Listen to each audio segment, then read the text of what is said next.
VBA learning series में हम लोगों ने डेटा टाइप को एक्सप्लोर किया है, जिसमें चाहे वो न्यूमेरिक डेटा की बात हो या नॉन न्यूमेरिक डेटा टाइप की बात हो, वो मैं एग्जांपल समेत करा चुका हूं। उन्हीं में से एक सबसे इंपॉर्टेंट डेटा टाइप आपके सामने रखना चाहूंगा, जिसे मैं आज एग्जांपल के जरिए एक्सप्लोर करने की कोशिश करूंगा, और वो डेटा टाइप है आपका ऑब्जेक्ट।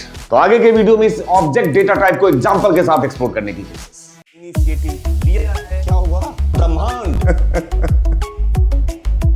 अब तक हमने वीबीए डेटा टाइप में न्यूमेरिक और नॉन न्यूमेरिक दोनों ही डेटा टाइप के एग्जांपल को एक्सप्लोर किया है, जिसमें चाहे वो बाइट की बात हो, इंटीजर की बात हो, लॉन्ग हो, सिंगल हो, डबल हो, करेंसी हो, डेसिमल हो, या फिर नॉन न्यूमेरिक डेटा टाइप में स्ट्रिंग हो, बुलियन हो, डेट हो और वेरिएंट।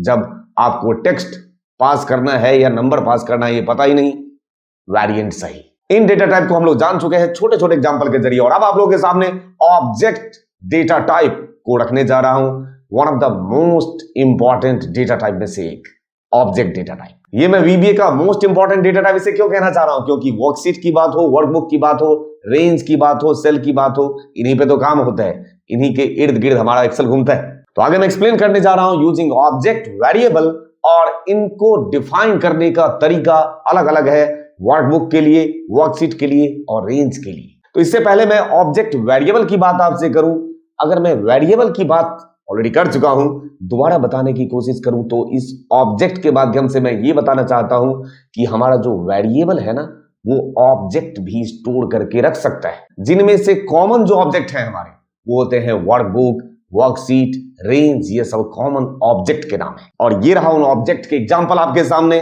वर्कबुक ऑब्जेक्ट किस तरीके से आप डिफाइन करेंगे वो देखिए, वर्कशीट ऑब्जेक्ट और रेंज ऑब्जेक्ट। अगर वर्कबुक ऑब्जेक्ट की बात करो तो अब तक जैसे आपने वेरिएबल डिफाइन किया है ना, वैसे ही तो है, बस इससे पहले जैसा आप यूज करते थे ना, पहले डायमेंशन डिम और उसके बाद वेरिएबल का नाम as data type. Data type में कौन सा होता था, चाहे बाइट, इंटीजर, लॉन्ग, कुछ भी, उसी तरीके से आप यूज करेंगे डिम, फिर वेरिएबल का नाम, जैसे कि मैंने रखा है माई बुक, ये वेरिएबल का नाम हो गया। इस वेरिएबल को आप वेरिएबल वर्ड यूज नहीं करेंगे, इस वेरिएबल को बोलेंगे आप ये एक ऑब्जेक्ट वेरिएबल है, क्योंकि ये ऑब्जेक्ट टाइप का है। एज मैंने पास किया है वर्कबुक, यहां इंटीजर और सिंगल डेटा टाइप की बात नहीं कर रहे हैं, यहां पे बात कर रहे हैं एज वर्कबुक, एज वर्कशीट या as range object.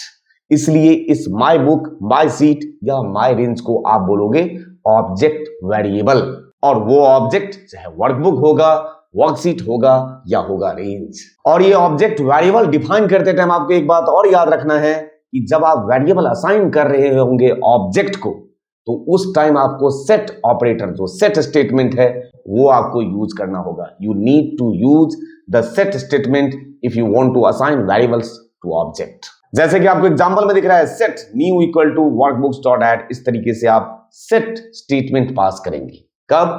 When you want to assign variables to objects. और अब अगर इस ऑब्जेक्ट वेरिएबल के एग्जांपल को एक्सप्लोर करना चाहूं तो हम आ चुके हैं अपने एक्सेल वीबीए स्क्रीन पे, और यहां पे मैंने ले लिया एक सब रूटीन, मान के चलते हैं ऑब्जेक्ट वेरिएबल, इस तरीके से।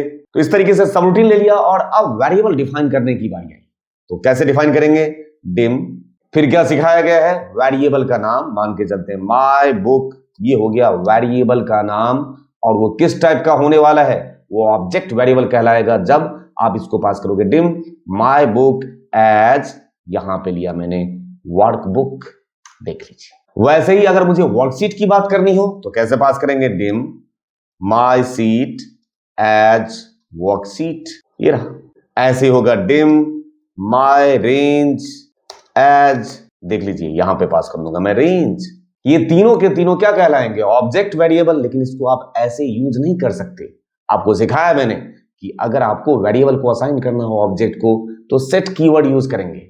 और एक बात याद रहे, वर्कबुक मैंने पास किया, वर्कशीट लिया और रेंज लिया, वेरिएबल आप यहां डिफाइन कर लें, या एक बार वर्कबुक के लिए सारा काम करने के बाद फिर वर्कशीट के लिए वेरिएबल डिफाइन करें, कोई दिक्कत नहीं है। बट एक बात आपको ध्यान रहे, जब आप कॉल कराना स्टार्ट करेंगे तो ऐसा तो हो नहीं सकता कि पहले रेंज कॉल हो जाएगा उसके बाद वर्कबुक की बारी आएगी, कभी नहीं। सीक्वेंस होता है, एप्लीकेशन, उसके बाद वर्कबुक, फिर वर्कशीट, फिर रेंज ऑब्जेक्ट, ऐसे ही चलेगा ना।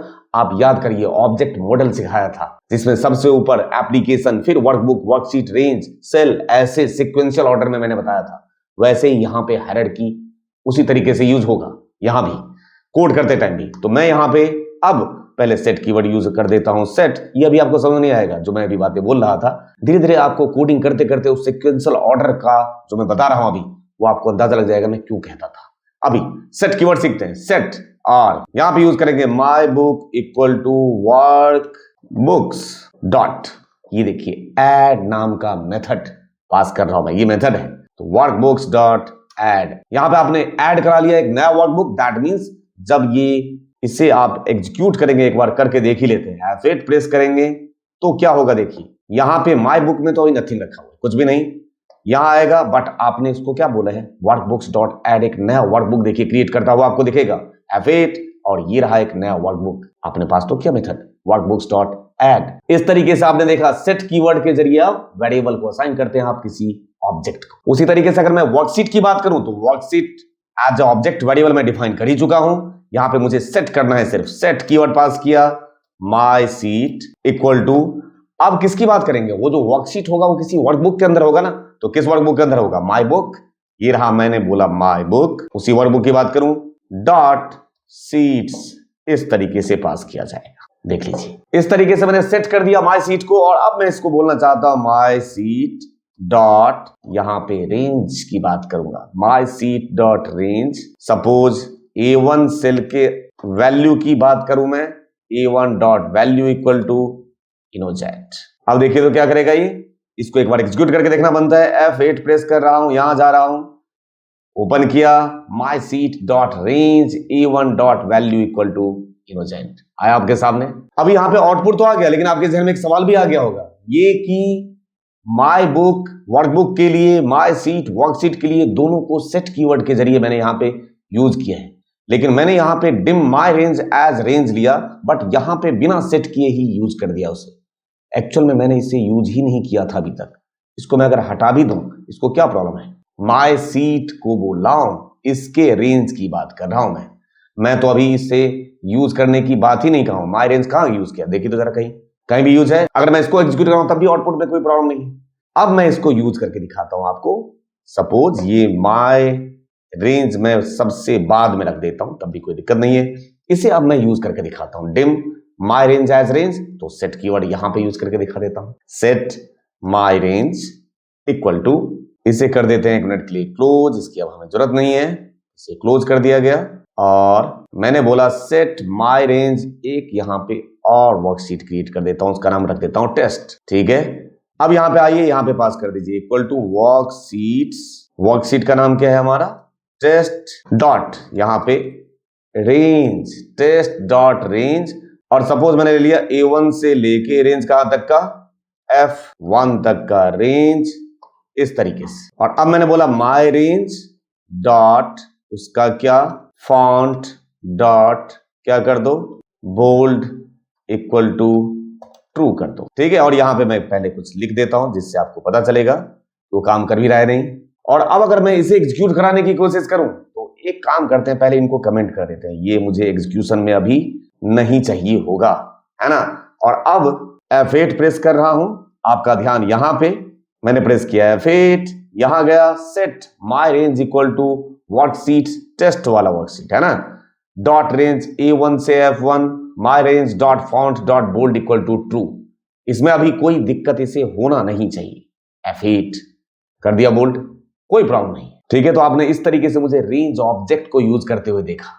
यही अगर किसी दूसरे वर्कबुक के लिए काम कर रहे होते हम, तो यहां पे सीधे वर्कशीट्स लेने से काम नहीं चलेगा, यहां पे आपको यूज करना होगा। मैं कमेंट के जरिए मैं करके यूज रख ही देता हूं, आपके काम आएगा। ये आगे मैं बात करूंगा कि अगर मुझे दूसरे वर्कबुक पे, मतलब अभी तो आप इसी वर्कबुक पे थे ना, दूसरे वर्कबुक पे जाके आपको ये काम करना होता, तो यहां पे आपको लिखना होता दिस वर्कबुक डॉट, तब वर्कशीट की बात करते, देख रहे हैं, दिस वर्कबुक डॉट वर्कशीट, वो यूज करना होता है। इसका यूज मैं आपको आगे करके दिखाऊंगा, जब किसी दूसरे वर्कबुक पे इस तरीके का काम करना होता है तो आप उसको इस तरीके से यूज करेंगे, दिस वर्कबुक डॉट वर्कशीट्स। तो उम्मीद करता हूं मैंने आपके सामने वर्कबुक, वर्कशीट या रेंज ऑब्जेक्ट वेरिएबल को एग्जांपल के जरिए एक्सप्लोर करने की कोशिश की है, और आप लोगों को समझ में आया होगा। यही तो है जो आगे यूज करना है।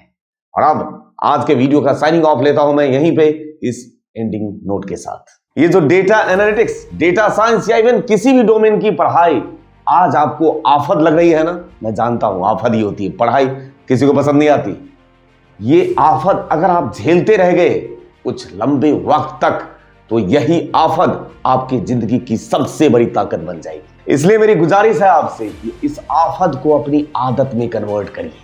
अगर आदत बन गया तो कामयाबी मुकद्दर बन जाएगा। इसलिए याद रहिए, शिक्षा नाम के आफत की जो जड़ है ना, वो भले ही बहुत कमजोर होती है, लेकिन जब फल देता है तो बहुत ही मीठा होता है। Thank you for your love and support to Innogent channel. Thank you दिल से।